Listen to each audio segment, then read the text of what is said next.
بسم اللہ الرحمن الرحیم۔ السلام علیکم۔ ایک ایسی قوم جنہوں نے اللہ تعالیٰ کے عذاب کا مذاق اڑایا تھا اور اللہ پاک کے عذاب کو ہلکا سمجھا، تو اللہ تعالیٰ نے اسی قوم کو دنیا کے لیے عبرت کا نشان بنا دیا اور اس قوم کو صفحۂ ہستی سے مٹا دیا۔ یہ قوم ایک ایسے گناہ کے اندر مبتلا تھی جس گناہ کے اندر ہماری دنیا کے بہت سارے لوگ مبتلا ہیں۔ یہ بدبخت قوم کون تھی اور انہوں نے کس طرح اللہ پاک کے عذاب کو ہلکا سمجھا اور اللہ پاک کے عذاب کا مذاق اڑایا؟ تو اللہ تعالیٰ نے ایسی قوم کو دنیا کے لیے عبرت کا نشان کس طرح بنایا، اللہ پاک نے کس طرح صفحۂ ہستی سے مٹایا۔ روایات میں ہے کہ بنی اسرائیل کا ایک بزرگ تھے جن کا نام حضرت داموس رضی اللہ تعالیٰ عنہ تھا۔ ایک دفعہ یہ بزرگ اپنی بستی سے باہر تشریف لائے اور سامنے پہاڑ کو دیکھنے لگے۔ اس پہاڑ پر کوئی سبزہ نہ تھا۔ یہ منظر دیکھ کر ان کے دل میں خیال پیدا ہوا کہ کتنا ہی اچھا ہوتا اگر اس پہاڑ پر سبزہ ہوتا اور آبشاریں ہوتی اور خوبصورت منظر ہوتے۔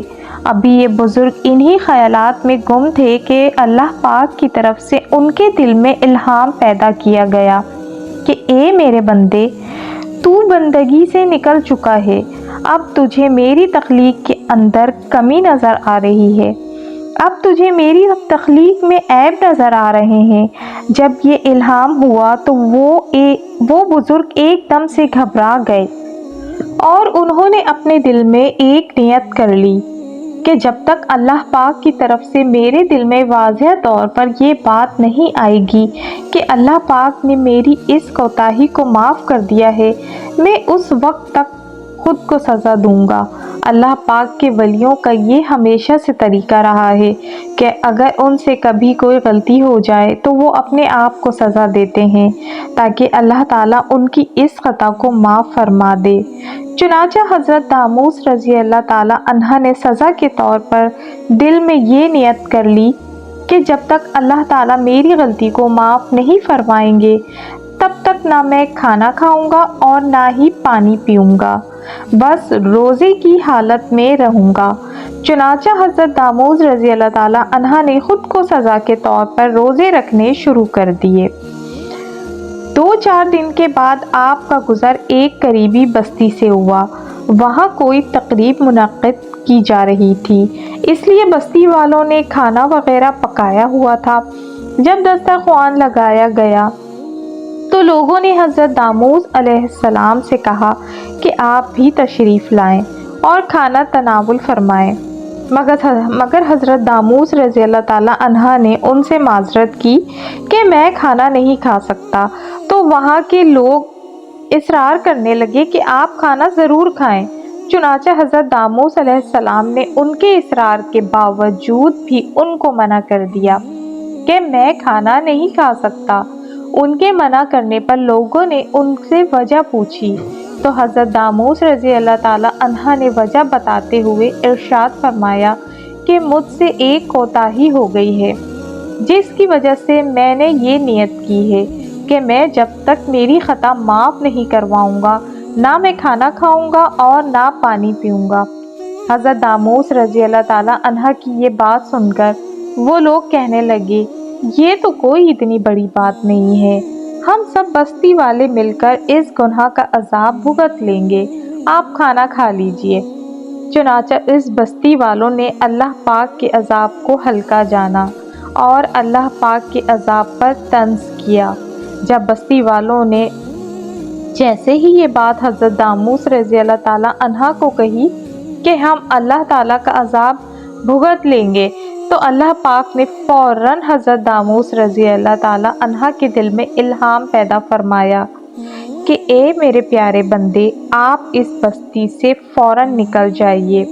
تو جیسے ہی حضرت داموس رضی اللہ تعالیٰ عنہ اس بستی سے باہر تشریف لے گئے تو اللہ پاک نے بستی والوں کو زمین میں دھنسا دیا اور تمام بستی والوں کو صفحۂ ہستی سے مٹا دیا۔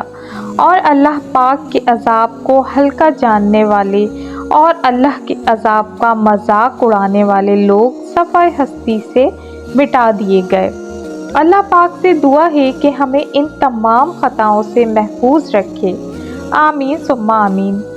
امید کرتی ہوں کہ میری یہ ویڈیو آپ سب کو بہت اچھی لگی ہوگی، تو پلیز لائک، شیئر اور سبسکرائب کر کے ضرور جائیے گا۔ جزاک اللہ۔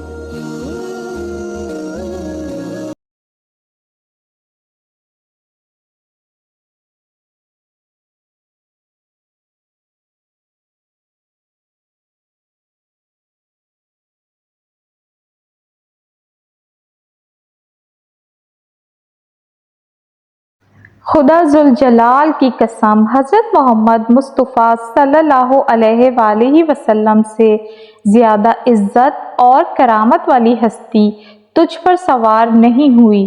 حضرت جبرائیل علیہ السلام کی یہ بات سن کر حیا سے پسینے پسینے ہو گیا اور اچھل کود بند کر دی اور پرسکون ہو گیا۔ پھر حضور پاک صلی اللہ علیہ وآلہ وسلم نے اس براق پر سوار ہوئے اور بیت المقدس کی طرف روانہ ہو گئے۔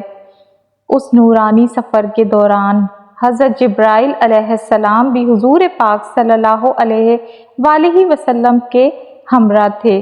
جب براق بیت المقدس میں پہنچا، وہاں پر حضور صلی اللہ علیہ وآلہ وسلم نے تمام نبیوں کی امامت کروائی، اور اس کے بعد حضور پاک صلی اللہ علیہ وسلم نے آسمانوں کا سفر طے کیا، اور ہر آسمان پر حضور پاک نے مختلف انبیاء کرام سے ملاقات کی، اور پھر حضور پاک صلی اللہ علیہ وسلم اللہ پاک کی بارگاہ میں پہنچے اور اللہ پاک سے ہم کلامی کا شرف حاصل ہوا، اور اللہ پاک نے اس مقدس رات کو حضور پاک صلی اللہ علیہ وسلم کو 50 نمازوں کا تحفہ عطا فرمایا، جو کم ہو کر 5 رہ گئیں۔ اس طرح حضور صلی اللہ علیہ وسلم نے شب معراج کا سفر طے کیا اور اللہ تعالیٰ کی ذات سے ملاقات کا شرف حاصل کیا۔ جزاک اللہ، سبحان اللہ۔ ویڈیو پسند آئے تو لائک، شیئر، سبسکرائب کریے گا۔